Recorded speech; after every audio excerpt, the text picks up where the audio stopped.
네, 안녕하세요. 비욘디 구독자 여러분. 정형외과 전문의 곽치만입니다. 오늘은 이 토요일 밤 10시에 운동과 관련된 이야기를 좀 나눠볼 텐데요. 운동이 보약이라는 요런 코너의 이제 여섯 번째 시간입니다.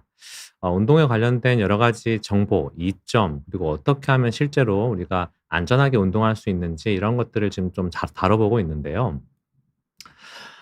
중장년층, 그러니까 인제 우리가 그 한 20-30대 정도랑 또 인제 40-50 대, 50-60 대의 인제 요런 연령층하고는 사실 운동하는 방법, 운동하는 전략 이런 것들이 좀 달라야 하죠.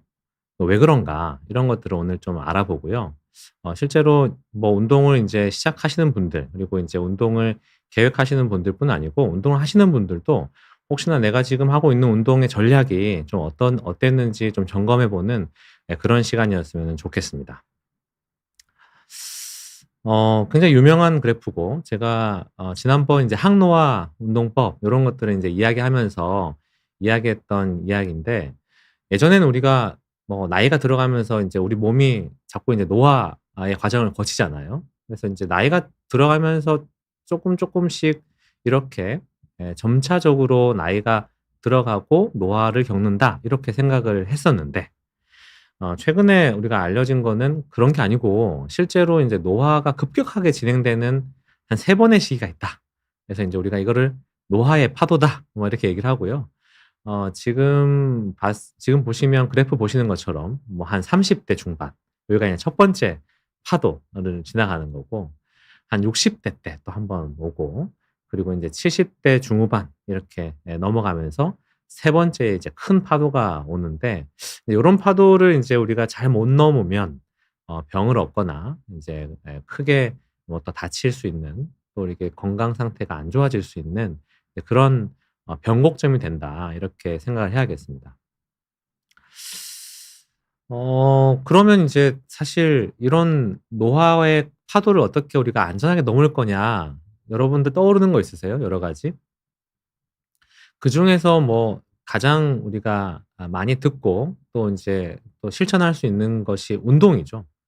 근데 이제 운동인데, 운동 중에서도 사실 많이들 하고 계신 게 달리기, 뭐 수영, 테니스, 뭐 빨리 걷기 요런 정도죠. 그쵸? 요런 정도인데 사실 굉장히 장점이 있는 운동들입니다. 쉽게 할 수 있고요, 일단. 그리고 두 다리만 멀쩡하다면 할 수 있는 아주 장점이 있죠. 바로 시작해 볼 수가 있고. 근데 요런 인제 달리기, 뭐 수영, 테니스 같은 요런 운동들을 우리가 인제 유산소 운동이라고 따로 이야기를 하죠. 유산소 운동 이런 장점에는 항노화 관점에서는 분명히 장점이 있습니다. 지난번 제가 항노화의 관점에서 요런 유산소 운동은 기억나세요? "미토콘드리아 활성화에 도움이 된다." 뭐 이런 얘기를 한 적이 있어요. 그래서 오늘 사실 주제는 아니어서 제가 간략하게 말씀을 드리면, 물론 인제 이런 유산소 운동은 심폐지구력도 향상시키지만 우리가 체력이라고 이야기하는 우리 몸에서의 꾸준히 지속적으로 에너지를 효율적으로 만들어내는 이 에너지 공장인 미토콘드리아를 얼마나 효율적이고 건강한, 그리고 많은 양의 미토콘드리아를 보유하는가와 밀접하게 연관이 있다고 했습니다. 그쵸? 그래서 물론 유산소 운동 중요합니다. 근데 유산소 운동 중요하지만 그에 못지않게 나이가 들어가면서 더 중요한 것은 근력 운동. 그래서 우리가 운동 이러면 우리가 이제 굉장히 광범위하고 모호하게 생각하는 경향이 많은데, 여러분들 이 운동이 보약 시간에 인제 공부하시는 여러분들은 운동을 쪼끔 세분화해서 보실 필요가 있어요. 내가 지금 하고 있는 운동이 유산소 운동인지, 아니면 근력 운동인지, 아니면 재활 컨디셔닝 운동인지, 이런 것들을 좀 구분해서 운동하는 것들을 좀 생각해 볼 필요가 있는데, 근력 운동이 중요한 이유는 사실 운동이 어 뭐 열심히 하시는 분들도 있지만, 우리가 운동을 아예 인제 안 하시는 것을 기준으로 했을 때 자연스럽게 근육이 감소하기 때문에 그렇습니다. 근육이 자꾸 감소하고, 아니 뭐 나는 뭐 체형이나 큰 변화가 없는 것 같은데 그래도 근육의 질 자체가 이렇게 우리가 마블링 낀 것처럼 이렇게 안쪽에 있는 이제 근육의 섬유화 형태가 되면서 근육도 나이가 들면서 양도 줄고 질도 주는 인제 요런 상태가 되죠. 이게 '뭐가 문제야?' 이렇게 생각하실 수도 있는데 문제가 있습니다. 이게 왜 그러냐면 근육 운동을 이렇게 강조를 하게 된 것이 물론 최근 들어서 여러 가지 항노화 이런 인제 학문들의 발전 여러 가지 발견들 때문인데 그중에서 중요한 발견 중에 하나는 뭐였냐면 이런 인제 근육 운동을 할 때 우리가 굉장히 다양한 그리고 좋은 호르몬들을 근육에서 내뿜더라. 그래서 그거를 우리가 마이오카인이다 이렇게 얘기를 하거든요. 요런 이제 마이오카인이 생성되면서 우리 몸의 다양한 부분에 있어서 면역 계통이라든지 뭐 뇌 건강이라든지 요런 다양한 부분에 있어서 인제 좋은 효과들을 우리가 얻게 되는 거죠. 그러니까 이런 것들이 사실은 인제 노화를 좀 방지할 수 있는 항노화 물질들이 됩니다. 근데 마이오카인이라는 이런 좋은 물질이 결국에는 근육에서 나오는데 근육들이 나이가 들면서 줄어드니까 우리 몸은 여러 방면에서 좀 더 취약해지게 되는 것이죠. 그래서 아까 보여드렸던 노화의 3번의 파도 여러분들은 몇 번의 파도를 넘으셨나요? 그래서 뭐 첫 번째, 두 번째 파도를 인제 넘기시고 세 번째 파도 큰 파도를 준비하는 데 있어서 이 운동은 가장 필수적이고 그중에서 근력 운동이 가장 중요한 이유 바로 이 마이오카인이 또 가장 중요한 요소 중에 하나가 되겠습니다. 실제로 세 번의 파도쯤 가다 보면 우리 겨울이죠. 추워요. 날씨가 미끄러지고 눈이 오고 이러면 넘어져서 많이들 오시는 인제 이런 정형외과에 방문하시는 분들이 많으신데 넘어지시게 되면 이제 뼈가 약해지고 또 이런 노화의 과정을 겪으면서 근육이 줄으니까 근육은 어떻게 보면 이렇게 넘어질 때 갑옷 같은 역할을 하거든요. 내가 충격을 좀 분산시켜 주고 충격을 좀 막아 주는 역할을 하는데 그런 것에 좀 취약해지는 거죠. 그래서 물리적으로도 근육은 이렇게 다치는 것에 있어서 방어해 주는 이런 역할들을 하는데 갑옷과 같은 역할들이 갑옷이 점점 얇아지니까 낙상에 좀 취약하게 되고 낙상에 취약하게 되면 인제 고관절이 특히나 인제 많이 취약하고 부러지게 되거든요. 그렇게 되면 일단 침상 생활로 들어갑니다. 근데 인제 이렇게 세 번째 파도에 가까이 가 계시는 70대 80대 환자분들이 움직이지 못하고 침상 생활로 넘어가시면 다시 걷지 못하는 경우가 생기고 굉장히 컨디션이 안 좋아집니다, 내과적으로요. 왜 그러냐? 일단 고관절 뼈가 부러지면 이게 인제 수술해야 되잖아요. 그러면 수술한다고 또 누워 있어요. 그리고 수술하고 나서도 또 누워 있어요. 재활해야 되고 걷지를 못하니까요. 그렇게 되면 팔 다리로 가는 이런 인제 여러 가지 혈액 순환이 인제 요런 체관 쪽으로 어 팔 다리로 가지 않고 몸통 쪽으로 모이게 돼요. 그렇게 되면 이런 혈액량이 인제 몸통 쪽으로 많아지게 되니까 심장이 과부하되죠. 심장이 빨리빨리 뿜어내 주고 해 줘야 되는데 심장이 과부하되면서 심부전 상태에 빠질 수 있는 확률이 높고요. 그렇게 되면서 인제 기침도 힘있게 하지 못하게 되는 인제 가래 배출까지 이렇게 어렵게 되면 이제 폐렴이 생기고 이러면 폐렴이 생기게 되면 뭐 지속적으로 또 침대에 누워서 잘 뒤척일 수가 없게 되고 그러면 또 인제 피부나 이제 염증, 욕창 이런 것들이 생기게 되면서 여러 가지 합병증들이 이제 복합적으로 오게 되고 그래서 결국에 사망을 이르게 되는 결국엔 '내가 근육이 줄어드는 것 그 자체가 이렇게 여러 단계를 거치면서 죽을 수 있구나.' 하는 부분들에 대해서 이제 많은 분들이 좀 집중을 하는 것 같아요. 그래서 노년기 때 어떻게 하면은 내가 이 세 번째 파도를 큰 문제 없이 잘 넘기느냐는 지금 내가 근육량을 얼마나 많이 비축하고 근육량을 잘 지키고 근육량을 잘 늘리는가에 있다 하는 거죠.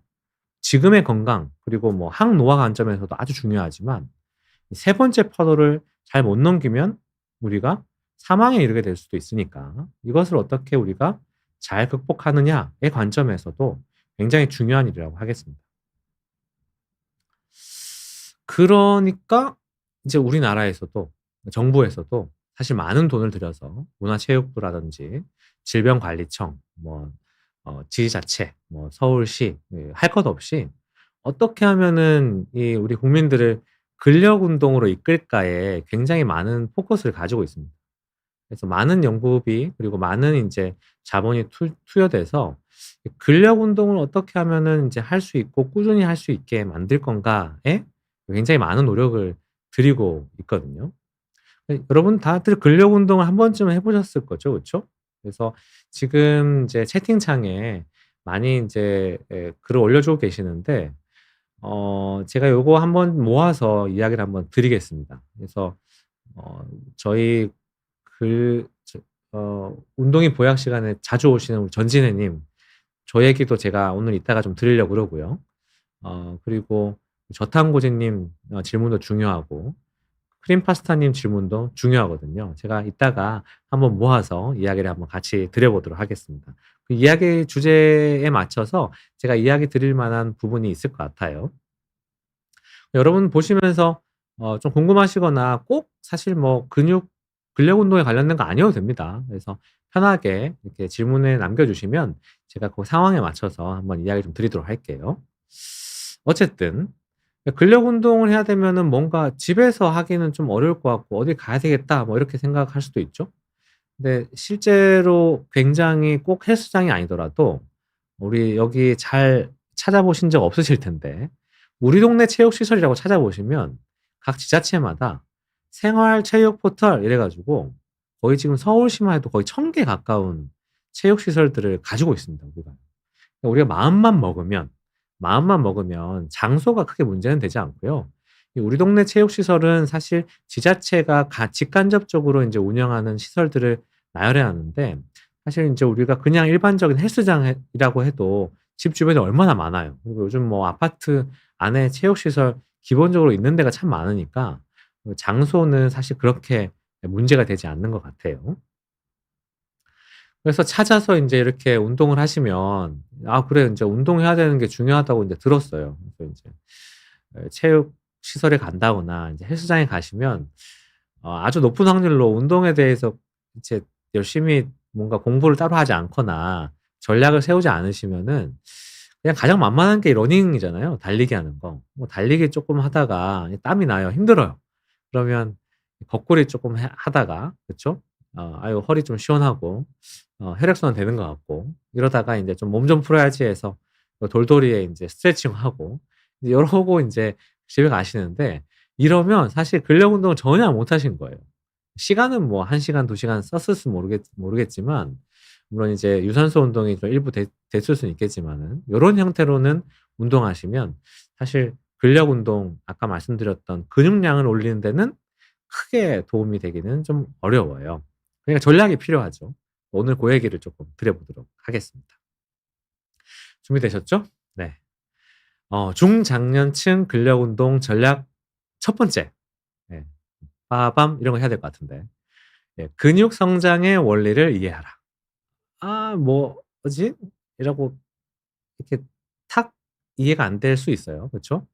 그치만 일단 우리가 지금 중장년층에 접어드신 분이라면은 운동을 다짜고짜 하기 전에 약간 준비가 필요해요. 그리고 공부가 필요해요.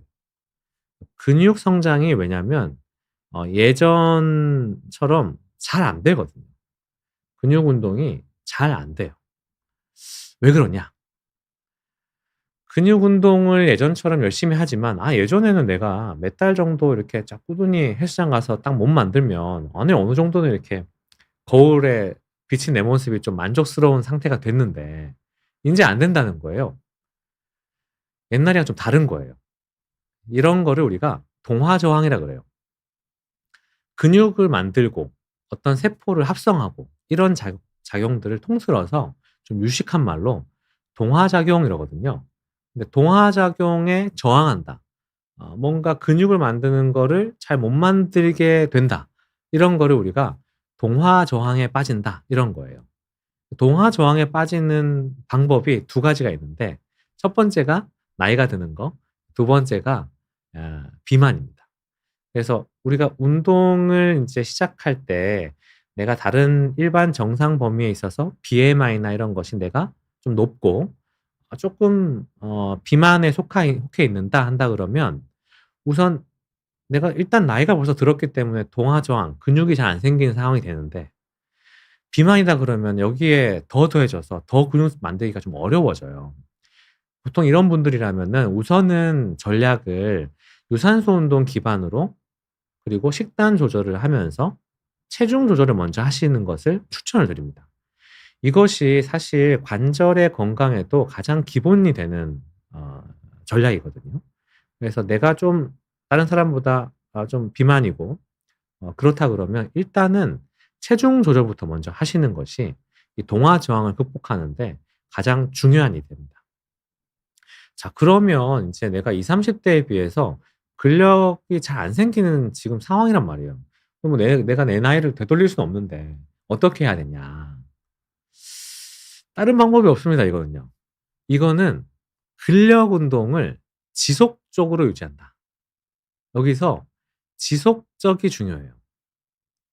했다가 뭐 한 달 좀 했다가 몇 달 쉬고 한 달 했다가 몇 달 쉬고서는 이 동화 저항의 이런 단계를 뚫어낼 수가 없어요. 그러니까 동화 저항을 결국은 우리가 뚫어내야 하는 거잖아요. 여기에는 사실 이 지름길이 없습니다. 여기에는 지름길이 없고 꾸준히 지속적으로 유지하는 것이 중요한데 그러면 이 지속적이라는 요 단어 요게 정량적으로는 뭐 몇 개월을 얘기하는 거냐? 물론 인제 여러 뭐 연구에 따라서 좀 다르긴 하지만 최소 제가 살펴봤을 때는 최소 3 개월이에요. 여러분 인제 내가 '아 나 근육량을 좀 늘려야 되겠어.' 이렇게 마음 먹으시잖아요. 그러면 어쨌든 '내가 3 개월은 유지한다.' 이 생각을 좀 가지셔야 됩니다. 일 주일에 적어도 2 회에서 3 회, 저는 3 회를 추천드리는데 일 주일에 3 회라고 마음을 먹어도 하루 뭐 이런저런 일이 있어서 하루 빠지잖아요. 그러면 이제 2-3 회가 되거든요. 그래서 일 주일에 3번 정도는 내가 꼭 근력 운동을 한다. 언제까지? 3 개월까지. 그래서 주 3회 3 개월 요거 꼭 지켜서 한번 내가 3 개월까지는 지속적으로 운동을 해 본다. 요렇게 생각을 가지셔야 됩니다. 그래야 동화 저항을 뚫어낼 수가 있다. 요게 첫 번째 우리가 전략 1-1 번이 되겠고요. 전략 1-2 번은 뭐냐? 여러분 운동하는 것보다 훨씬 중요한 게 있습니다. 휴식하는 거. 근육이 생성되는 원리를 잘 살펴보시면 내가 운동할 때 생성되는 것이 아니에요. 우리가 운동이라는 거는 근육한테 "너 지금 근육보다는 쪼끔 더 많은 근육이 필요해."라고 시그널을 보내는 작업이에요. "너 지금보다는 훨씬 더 많은 근육이 필요할걸? 그러니깐 너 지금 힘들지? 근육을 더 만들어야 돼."라고 시그널을 보내는 작업인데 그러면 시그널을 보냈어요. 그러면 근육이 언제 생기느냐? 그때 생기는 것이 아니고 우리가 근력 운동을 하고 나서에 쉴 때 생기는 거예요, 쉴 때. 근데 쉬는 거 우리가 인제 멍하니 있는 것도 쉬는 거지만 뭐 여러 가지 휴식을 취하는 것이지만 제일 직접적으로 근육 생성에 도움이 되는 것은 자는 겁니다. 요 그래프 한번 보세요. 내가 각성 상태에 빠졌다가 요렇게 잠에 드는 과정을 우리가 보여주고 있는데 그래서 아침이 돼서 인제 알람 소리가 울리면 깨죠. 잠에 드는 단계가 있어요. 우리가 흔히 많이 아시는 렘 수면과 렘 수면이 아닌 상태. 요런 상태인데 렘 수면은 얕은 수면이고 우리가 인제 넌 렘 수면, 렘 수면이 아닌 요 상태에서 인제 1 단계, 2 단계, 3 단계 요런 식으로 인제 단계가 가면서 깊은 잠에 빠지거든요. 근데 이 제일 밑에 있는 이 깊은 잠, 이 3 단계에서 인제 근육이 가장 효율적으로 가장 많이 회복되면서 생성되기 때문에 내가 어떻게 하면은 이 깊은 잠에 빠질 수 있는지를 고민하셔야 돼요. 내가 자도 피곤해. 그렇다 그러면 내가 잠자는 이 단계가 뭔가 이 깊은 잠까지 빠지지 못할 확률이 높고요. 운동량을 너무 늘려 가지고 내가 너무 이렇게 과활성되어 있어서 잠을 못 자요. 오히려 운동량을 줄이는 게 맞죠, 그런 경우에는.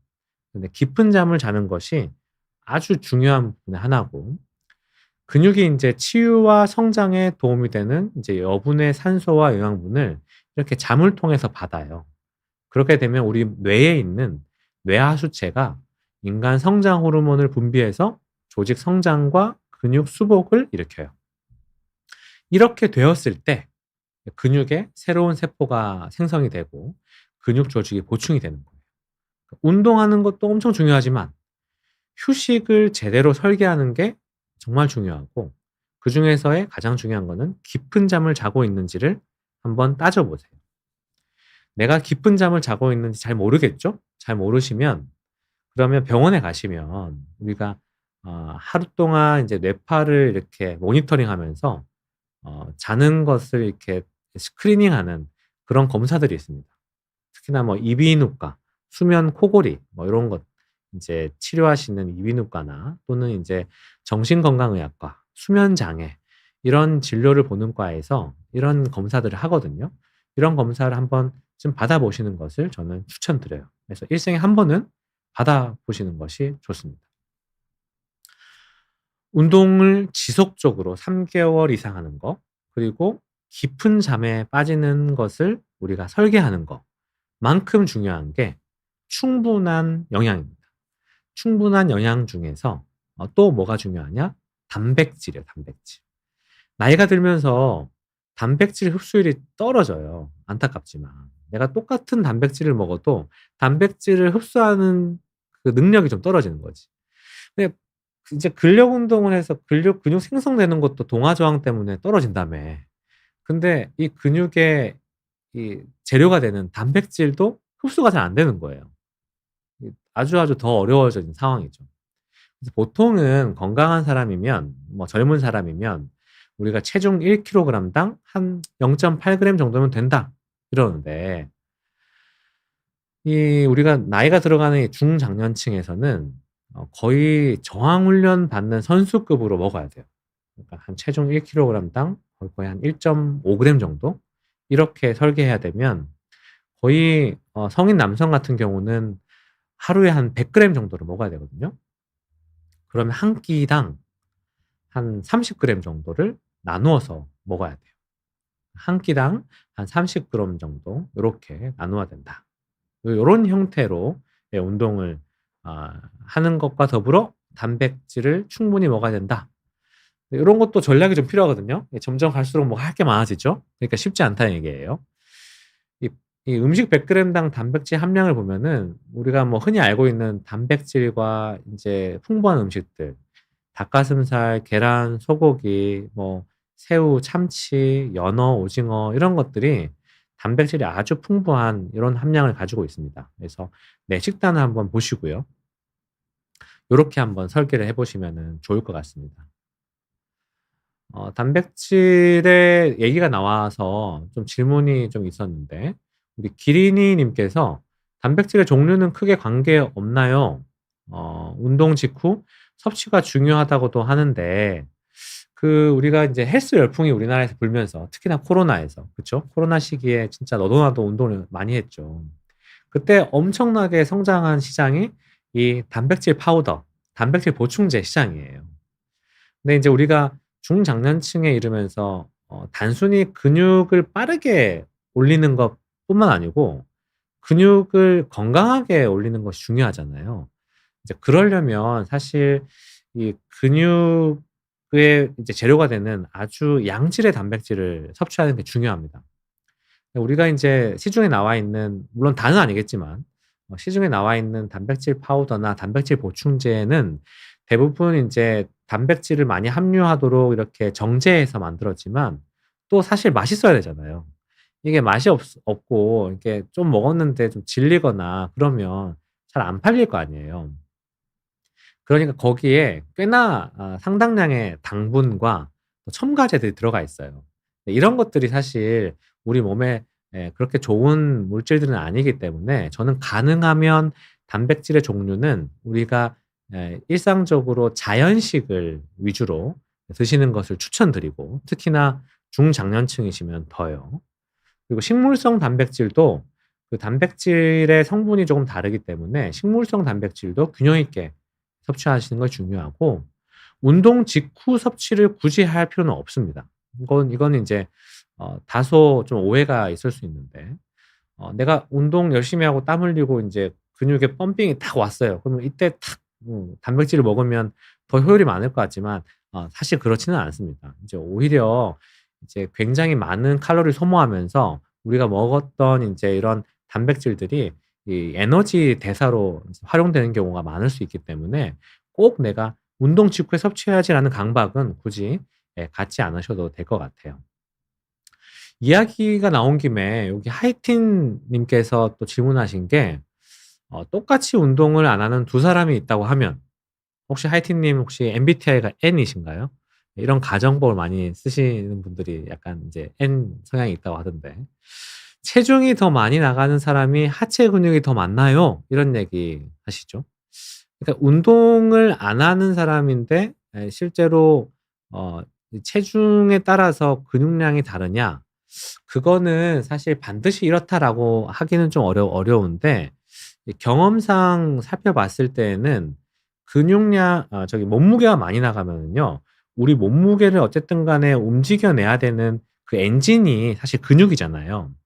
그렇기 때문에 우리 몸무게를 움직여 내는 데 있어서 몸무게가 많은 사람들은 이 많은 몸무게의 이 체중을 또 효율적으로 움직여야 되기 때문에 사실 근육이 같이 쪼끔 더 발달하긴 합니다.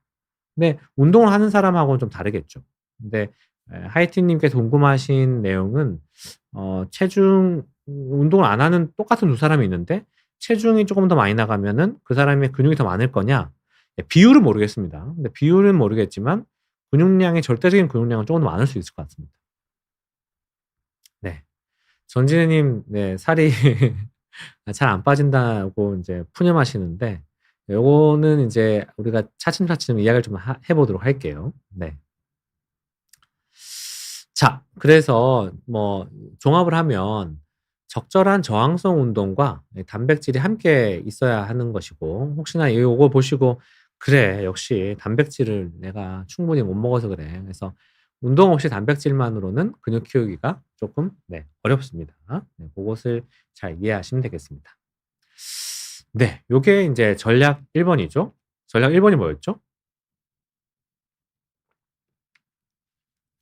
네. 근육이 어떻게 크는지를 우리 이해하자는 거잖아요. 어떻게 커요? 적절한 자극, 지속적인 자극, 그리고 충분한 단백질, 그리고 충분한 회복. 요 3 가지 요소가 똑같이 중요해요. 똑같이 중요하기 때문에 이것 어느 것 하나 내가 빠져 있다 그러면 이거가 잘 되어 있는지 일단 점검하는 게 기본입니다. 이게 전략 1 번이었습니다. 전략 2 번. 자 중장년층에서는 내 몸이 옛날과 다르다는 것을 이해하라. 네. 이해하라, 받아들여라. 가 좀 더 가까울 것 같아요. 어 이렇게 말씀하시는 분들이 많아요. "아유 내가 이 정도는 예전에 운동할 때 아주 거뜬히 했어. 아우 내가 뭐 철봉 내가 거의 뭐 한 10번 정도는 예전에 했지. 내가 요새 좀 안 해서 그렇지." 아니에요. 아니에요. 여러분들은 지금 완전히 다른 사람이 됐습니다. 예전에 내가 20대 때의 그 사람이 아니에요. 이게 인제 50대 60 대가 되면 사실 20-30 대의 그런 몸이 아예 아닙니다. 완전히 바뀌어져 있는 다른 사람이에요. 그거를 이해를 해야 돼요. 내 몸은 이미 근력을 운동을 해도 근육이 잘 안 생기는 상태. 근육은 자꾸만 감소되는 상태. 이미 감소된 상태. 그리고 관절이 굉장히 노화된 상태라는 것을 명확하게 이해하고 받아들인 다음에 어떤 운동을 하시든 들어가셔야 됩니다. 이게 쪼끔 한편으로는 슬프고 또 한편으로는 쪼금 기분이 안 좋으실 수 있지만 어 제가 이렇게 강조드리는 이유는 이유가 있습니다. 나이가 들면서 노화 과정을 거치면 근육이 뼈에 부착되는 부분이 힘줄이거든요. 이런 것이 다 콜라겐 조직인데 결합 조직이 느슨해지고 강도를 버티기가 좀 어려운 상태가 돼요. 이 왼쪽이 인제 젊은 힘줄 그 인대고 오른쪽이 인제 나이가 든 60-70대 인대란 말이에요. 그러니까 이 왼쪽의 그림을 보면 아주 타이트하고 굵고 그렇죠. 그러니까 이를테면 뭐 50 킬로 장력을 이 인대에 매달아도 뭐 끄떡없는 이런 인제 인대와 힘줄이 된다 그러면 오른쪽 보세요. 구조 자체가 이게 현미경 사진이거든요. 구조 자체가 겉으론 멀쩡해 보여도 구조 자체가 굉장히 느슨하단 말이에요. 이거를 옛날처럼 50 킬로 매달고 탕탕탕 놓는다. 아 좋지 않은 거예요. 그 위에서 질문해 주셨던 내용 중에서 50 대의 이게 전진애 님 질문 중에서 "50대 중반은 매달리기 반대하시죠?" 이렇게 얘기해 주셨는데 무조건 반대는 아니에요. 매달리기의 장점이 아주 많아요. 매달리기의 장점이 아주 많은데 우리가 매달리기를 한다는 거는 일단 그 우리 몸무게를 전체를 다 매달릴 수도 있고 내가 어딘가에 뭐 밴드를 걸어 가지고 내 몸무게를 쪼끔 줄여서 매달릴 수도 있고 하잖아요. 근데 매달린다라고는 어떤 상태는 내 몸무게를 전체를 이 팔 인대와 힘줄에 걸어 버린다 이런 뜻이에요. 예전에는 잘 걸었지. 근데 인제 이런 인대가 약해진 상태에서는 예전처럼 내가 매달리기에 큰 문제가 없었더라도 이 내 몸무게를 매달리는 데에서 충분히 예 이걸 버틸 수 있는 요런 상태가 아니다라는 뜻입니다. 그러니까 매달리기에 무조건 반대는 아니지만 옛날에는 아무 도움 없이 매달렸다면 이제는 사실 쪼끔 밴드나 요런 보조 도구를 이용해서 매달리는 것이 좋다. 요렇게 이해를 하셔야 되고 충격에 취약해요. 여러분 우리 관절 중에서 우리가 "관절이 약해요."라고 얘기를 하잖아요. "관절이 약해요." 이런 것 중에서 사실 우리가 "관절 약해요."라고 얘기할 때 가장 중요한 게 인대와 힘줄도 있지만 이 연골이에요. 이 연골은 우리가 인제 왼쪽에 보면은 이게 완충제 역할을 해요. 우리가 인제 충격을 빵빵 받을 때 그거를 이렇게 완충해 주는 어떤 스펀지 같은 역할을 해 주거든요. 나이가 들수록 이게 점차 줄어드니까. 내가 아주 뭐 높이뛰기나 인제 뛰어내려가는 이런 무릎에 충격을 많이 주는 이런 반복적인 작업, 계단을 급하게 뭐 뛰어내려간다든가 이런 동작들은 이 연골에 굉장히 취약한 상태가 됩니다. 그리고 연골이 재생이 잘 안 되거든요, 여러분. 신경 조직만큼이나 재생이 잘 안 돼요. 그러니깐 이런 충격에 취약하기 때문에 내가 계단 뛰어내려가는 동작이나 아니면 뭐 아주 고반복으로 아니면 인제 높이 뛰어서 인제 줄넘기 하는 거나 이런 요령 없이 하는 동작들은 연골에 제약이 연골에 손상을 주기 때문에 이런 동작들을 좀 피하셔야 됩니다. 그리고 세 번째 자꾸 우울한 얘기 죄송합니다. 근데 속근섬유가 감소해요. 그러니까 인제 무슨 말이냐. 우리 몸의 인제 근육은 두 가지거든요. 우리 마라톤 할 때 오랫동안 천천히 동작을 반복하는 이런 지근섬유가 있고 아주 우리가 재빠르게 어떤 내가 물컵을 지금 탁 떨어뜨렸는데 탁 받아야 되는 딱 받을 때 순식간에 내가 빨리 움직이는 요런 거는 속근섬유예요. 그러니까 인제 나이가 들면서 이 동작이 좀 느려지죠. 요런 이유가 있습니다. 그래서 속근섬유가 감소하기 때문에 내가 재빠르게 움직여야 되는 이를테면 이제 축구 컴페티션이 심한 이런 스포츠들 뭐가 있을까요? 농구요. 제일 무릎 많이 다치는 게 농구죠. 이렇게 빠르게 몸을 돌다가 무릎이 뒤틀리면서 네 손상이 생기고 이런 인제 아주 빠르게 내가 대응하는 어떤 그런 스포츠 환경에서 대응력이 좀 떨어져요. 그렇기 때문에 내가 죽자 사자 하는 어떤 그런 인제 에 그 이런 컴페티션 경쟁에 내가 좀 '경쟁심이 많다.' 이러신 분들은 스포츠는 좀 되도록이면 줄이는 게 좋고 특히나 인제 뭐 몸을 인제 아주 빠르게 순식간에 인제 움직여야 되는 고런 동작들이 있는 스포츠들은 좀 줄이는 것이 좋습니다. 그렇기 때문에 우리가 빠르게 막 움직이는 거 그리고 갑자기 빠르게 관절을 펴고 굴곡하고 그리고 순식간에 이렇게 부하를 주고 급진적으로 동작을 하는 거 이런 것들이 관절이 그런 것들을 충분히 받아내기가 사실 지금 어려운 상태라는 것들을 요런 거를 이제 드려야 되는 거죠. 자꾸 우울한 소리해서 죄송합니다. 근데 요런 지금 상황이에요, 우리가요. 자, 그러면 뭐 어쩌라고. 지금 우리가 이 중년층에 안전하게 근력을 움직여야 되는데 빨리 본론을 얘기해라. 예. 본론을 얘기하면 본론을 얘기하기 전에 한 마디만 더 하면 중장년층의 근력 운동 전략의 세 번째 중에 가장 중요한 거는요. 다치면 안 됩니다. 아이 뭐 그렇게 당연한 소리 하는 거야. 다 알지. 그럼 누가 몰라. 그치만 여러분 우리 주식 시장에서도 그 아주 중요한 교훈이 있잖아요. 주식할 때 절대 돈을 잃지 마라. 첫 번째 원칙. 두 번째 원칙, 첫 번째 원칙을 기억해라. 뭐 이런 거 있잖아요. 그런 거 비슷한 거예요. 나이가 들어가면서 절대 운동하면 다치면 안 됩니다. 첫 번째 원칙입니다. 두 번째 원칙은 첫 번째 원칙을 기억하랍니다. 다치면 안 돼요. 왜 그러냐? 여러분 지금 앞에서 제가 좀 얘기해 가지고 이제 한 3개월 동안 꾸준히 한 근육을 해 가지고 한 1kg 만들었다 쳐요. 근데 만약에 내가 무릎 다쳐 가지고 깁스 한 2주 했다 쳐요. 2주는 굉장히 짧죠. 사실은 뭐 한 달 이상 하죠. 한 달 이상 하고 또 보조기 착용 기간도 있고 재활도 해야 되면 3개월이 지나가요. 그러면 내가 겨우겨우 만들어 놨던 근육이 뭐 많게는 한 30% 날아갑니다. 3개월 되잖아요. 그러면 절반 이상 날아가고요. 거기만 날아가나요? 뭐 다른 부위도 다 날아가죠. 또 나이가 들어가면서 날아가는 속도가 더 빨라져요. 관절 고정해서 움직이지 못하게 되면. 이제 그거와 관련된 이제 여러 연구들이 있습니다. 그러니까 이런 거예요. 내가 사실 좀 빨리 가려고 막 하다가 사고 나면 거기 서야 되잖아요.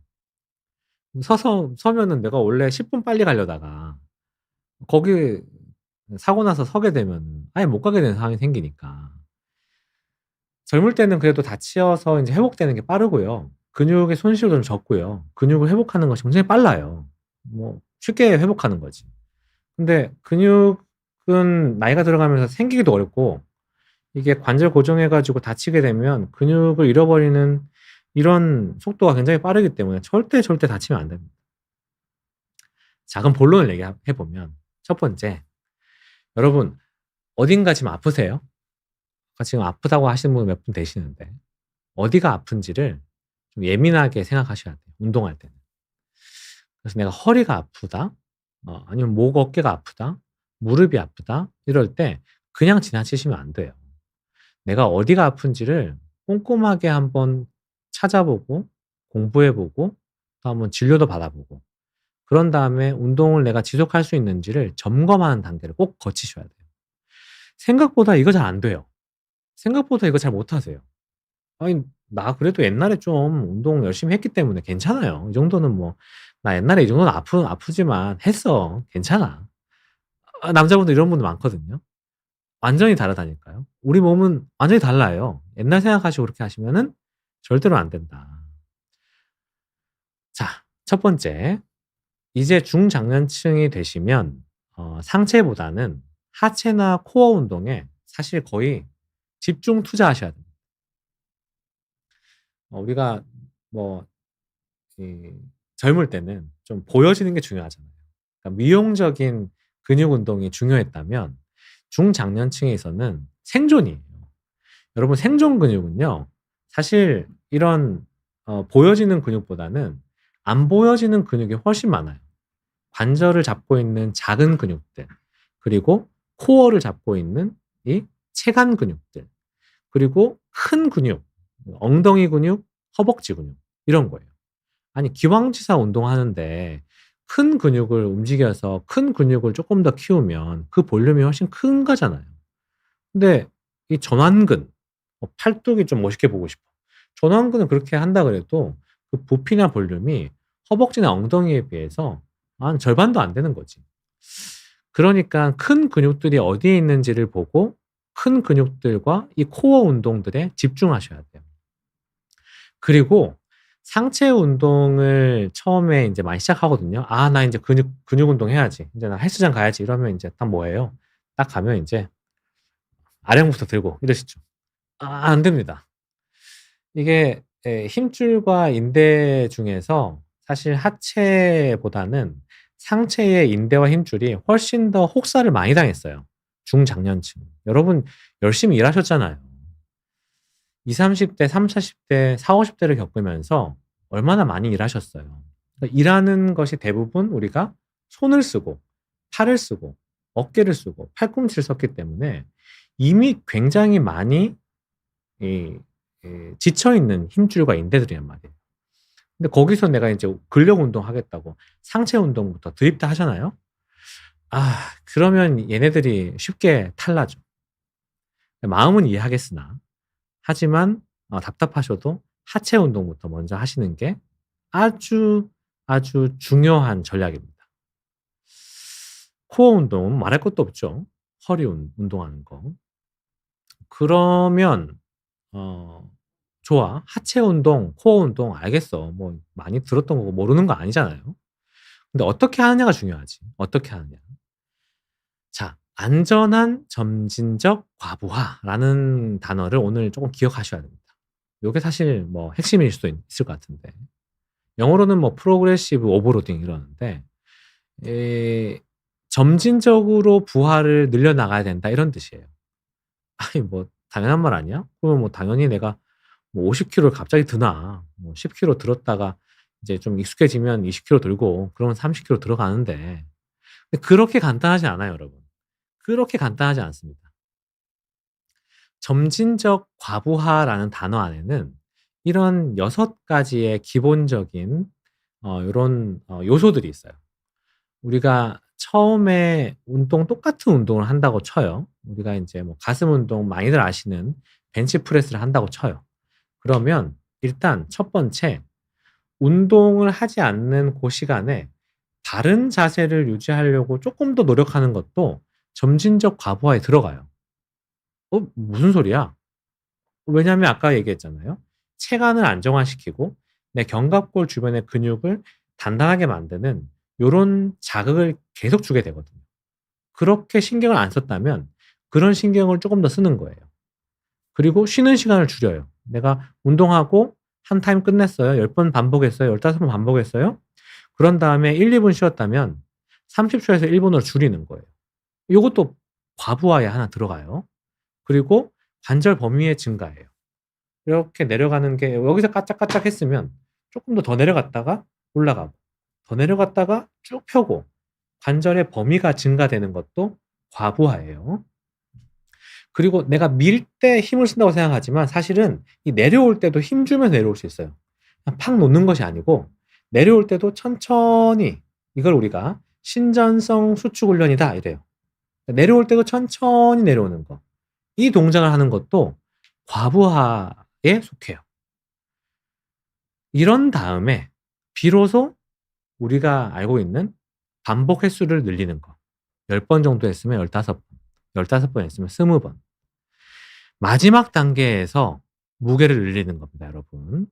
그러니까 다짜고짜 내가 10kg에서 이 정도 됐네. 이제 다시 가서 20kg 들고 와요, 또. 20kg 들고 와 또 운동하고 좀 힘든데 좀 괜찮은데 다시 가는 거예요. 다시 30kg. 절대 아니에요. 무게 증가는 가장 마지막입니다. 무게를 내가 늘리는 거는 요런 5개의 요소가 다 충족됐는가를 보고 그런 다음에 제일 마지막으로 가는 거예요. 그래야만 안전하게 점진적 과부하를 하는 것이고 이렇게 무게 증가를 늘리는 데까지는 1에서 2주 정도의 간격을 반드시 두셔야 됩니다. 왜냐하면 근육이 이런 점진적 과부하에 적응하는 시간이 필요하거든요. 그래서 적어도 최소한 1주는 간격을 가지시고 점진적 과부하로 들어가야 되고 무게를 올리는 거에 그렇게 집착하지 마세요. 무게를 올리지 않아도 충분히 근육에 자극을 줄 수 있는 다양한 방법들이 있습니다. 그러니까 지금 점진적 과부하에 어떻게 하면 안전하게 하는가를 배우잖아요. 사실 6번을 생각 안 하셔도 이 1번에서 5번 정도만 정말 신경 써서 하시더라도 충분한 점진적 과부하에 이를 수가 있습니다. 그러니까 요런 부분들을 쪼끔 더 생각하시는 것이 안전하게 과부하에 이르는 방법입니다. 여러분 요거 인제 운동할 때 사실 인제 운동을 전혀 안 하셨잖아요. 그러면 아령부터 들지 마세요. 처음에는 1-2 달은 이 등척성 운동에 조금 집중하세요. 왜? 등척성 운동이 뭐야? 등척성 운동은 근육 운동이 없는 것 같지만 운동하는 거예요. 이를테면 제가 여기서 앉아 가지고 하고 있습니다. 사실 운동하고 있는 거예요. 뭐 하고 있게요? 예, 움직임은 없지만 지금 제가 복부하고 척추하고 골반 쪽 근육에다 힘을 꽉 주고 있어요. 이것도 운동이에요. 움직이지 않지만 움직임이 없지만 근육의 수축을 하고 버티게 하는 거.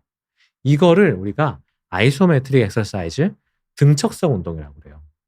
이거는 이제 초반에 전혀 근육 사용량이 좀 없다 그러면은 반드시 초반에 하시고, 그리고 운동을 하는 중간중간에도 하시는 게 아주 큰 도움이 되고요.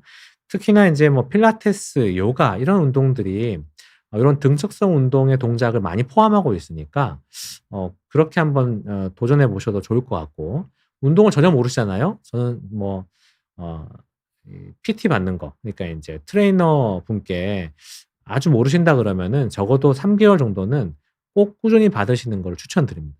그것이 안전하게 운동을 시작하는 방법이에요. 초기 운동이 요렇게 이제 등척성 운동이 제일 중요하고, 등척성 운동을 지나가셨으면 특히나 인제 연세가 많으시잖아요. 이제 노년층이시면은 밴드 운동을 시작하시는 게 중요하고요. 내가 쪼끔 그래도 근육량이 있다 하더라도 상체 운동은요, 아주 무거운 이런 인제 중량을 하시는 것보다는 밴드 운동으로도 충분히 자극을 줄 수가 있습니다. 아주 많이 나와 있어요, 지금. 제가 영상을 남기기도 했으니까 뭐 유튜브에 제 이름 치시면 됩니다. 그럼 나와 있습니다. 그래서 밴드 운동을 하는 상체 운동도 굉장히 많기 때문에 저는 상체 운동은 가능하면 밴드 운동을 충분히 하셔라. 충분히 하셔라.